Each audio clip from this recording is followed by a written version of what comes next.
sabihin man ninyo, 5, 4, 10 ang o whatsoever and whosoever, null and void. Wala na yan.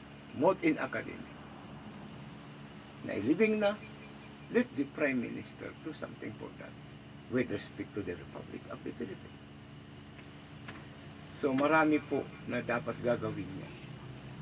But I have to request doon sa mga nasa puso isip ko, like retired Magalong. Ito si Travelers,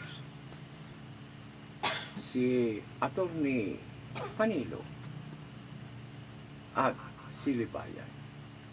Magiging gabay ng mga maliliit para protektahan ang kanilang karapatan. Si General Magalong naman,